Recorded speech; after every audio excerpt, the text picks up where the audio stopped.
राधे राधे। राधा वल्लभ श्री हरिवंश।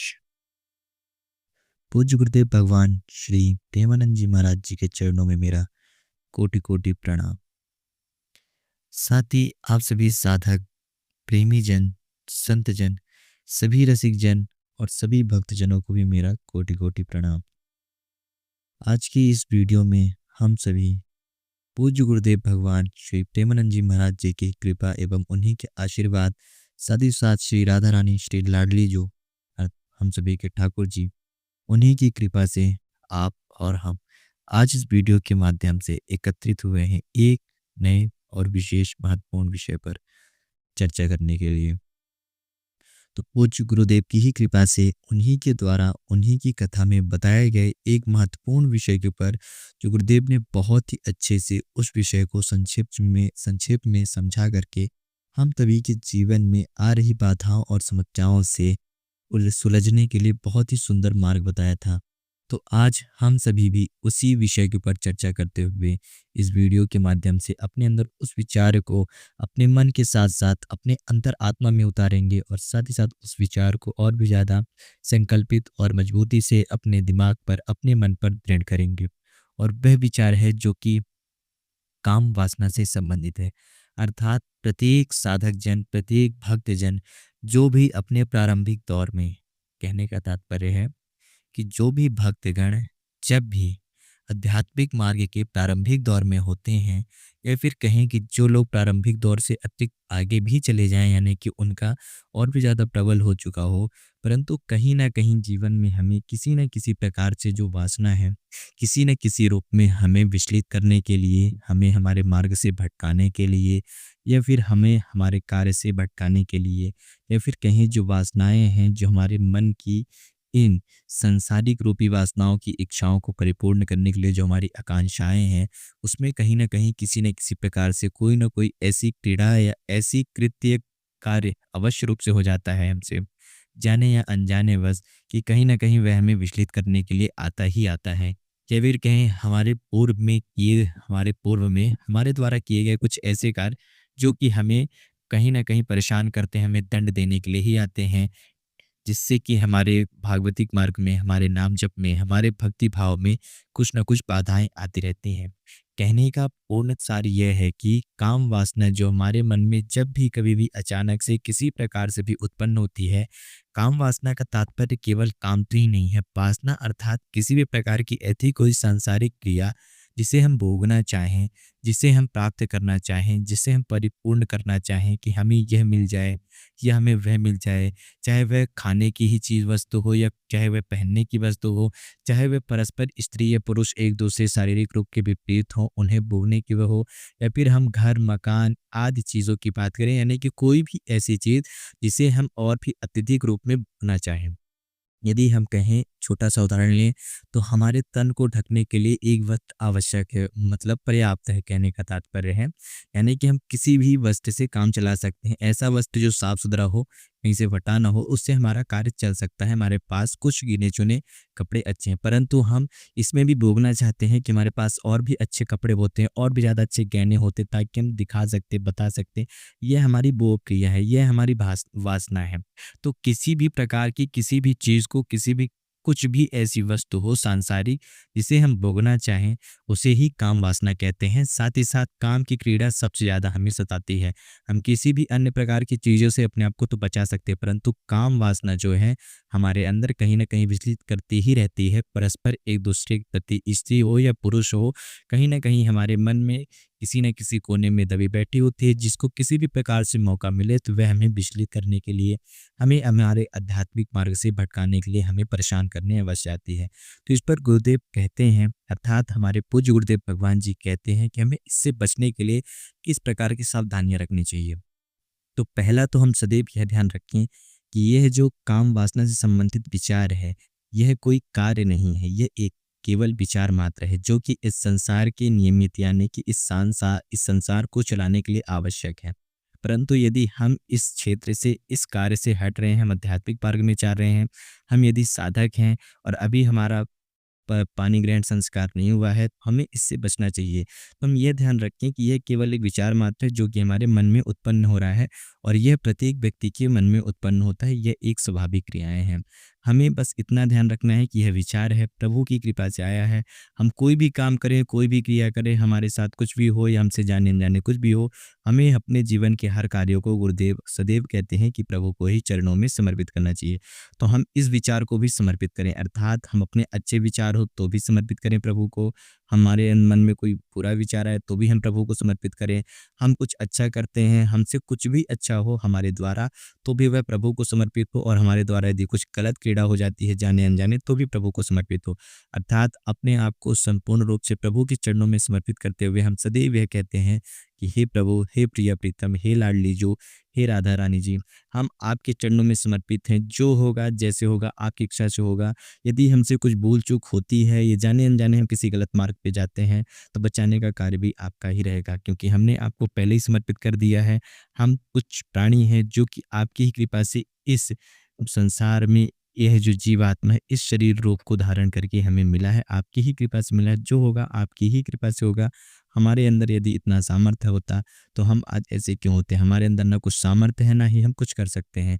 तो हम इतना ध्यान रखें कि यह जो विचार है, हम केवल इसे विचार मात्र माने, और हम इसके आने पर परेशान या विचलित ना हो। जैसे एक योद्धा यदि अपने समक्ष किसी दुश्मन को देखे, तो उस वक्त उस योद्धा का कार्य रहता है उससे लड़ना, ना कि आंतरिक रूप पर विचलित हो जाना कि अब मैं क्या करूं, मुझे लड़ना पड़ेगा, मुझे चोटें लगेंगी, मैं घायल हो जाऊंगा, मैं मर भी सकता हूं, यानी कि मैं पराजित भी हो सकता हूँ। यह सारे व्यर्थ के विचार हैं।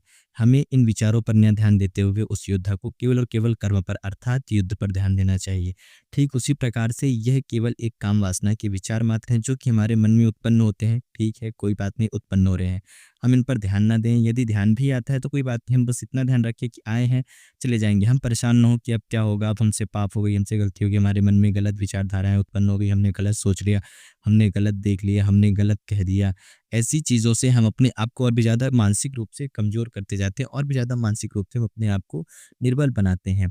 तो हमें अपने आप को कभी भी मानसिक रूप से निर्बल नहीं होने देना है, बलवान ही रहना है। और यदि कभी भी किसी भी प्रकार की कोई गलत या विचारधारा आती है, तो हमें उस वक्त केवल एक ही क्रिया करनी है कि प्रभु का केवल एक क्षण भी यदि हम स्मरण कर लें, तो वह क्रिया हमारे मन से चली ही जाएगी। और यदि नहीं भी जाती है, वह विचार हमारे मन को जलन पैदा ही करता रहता है, तो हम प्रयास करें कि हम एकांतिक में न रहें, ऐसी किसी स्थान में चला जाएँ जहाँ पर एकांतिक माहौल ना मिले, अर्थात हम कुछ संत जनों के, कुछ भक्त जनों के बीच में मौजूद हों, या फिर हम किसी ऐसे स्थान पे चले जाएँ, किसी ऐसे विशेष कार्य को हम करने लगें जिससे कि हमारा ध्यान हट सके। और ख़ास तौर पे जब तक हम अपने अंदर उत्पन्न हो रहे किसी भी प्रकार की गलत विचारधाराओं को, यदि केवल और केवल मानसिक रूप पर वह क्रियाएँ चल रही हैं, और उस क्रिया को हम अपने मन के साथ-साथ तन का सहयोग न दें, अर्थात तन और मन दोनों रूप से हमारी किसी भी काम वासना जैसी क्रिया को संपूर्ण रूप से समर्पण नहीं होना चाहिए। हमारे मन का समर्पण है, ठीक है, हमारा मन अभी प्रारंभिक दौर में है, इतनी हमारे अंदर सामर्थ्यता नहीं है। आ रहा है विचार, ठीक है, हमने सहन करा, हमें अपने आप को केवल कंट्रोल में रखना है, अपने आप को अपने वश में रखना है। प्रभु का नाम जप करें। यदि हम नहीं जा पा रहे हैं, हमारे पास ऐसी स्थिति बनी हुई है कि हम एकांत में और एकांतिक में ही उस क्षण रह सकते हैं, किसी भी ऐसे स्थान पे नहीं जा सकते, तो हम प्रभु के शरण में रहें। और फिर भी यदि वह सता रहा है, तो हम प्रभु का ध्यान रखें, कुछ समय बाद वह विचार चला जाएगा। आया है, क्षण मात्र के लिए चला जाएगा, क्योंकि कोई भी चीज़ स्थायी नहीं है, हर एक चीज़ अस्थायी है, हर एक विचार अस्थायी है। कोई भी चीज़, कोई भी वस्तु, कोई भी विचार, कोई भी धाराएँ, कोई भी व्यक्ति किसी भी स्थान के लिए संपूर्ण रूप से, संपूर्ण समय के लिए स्थायी व्यक्त रूप से नहीं है।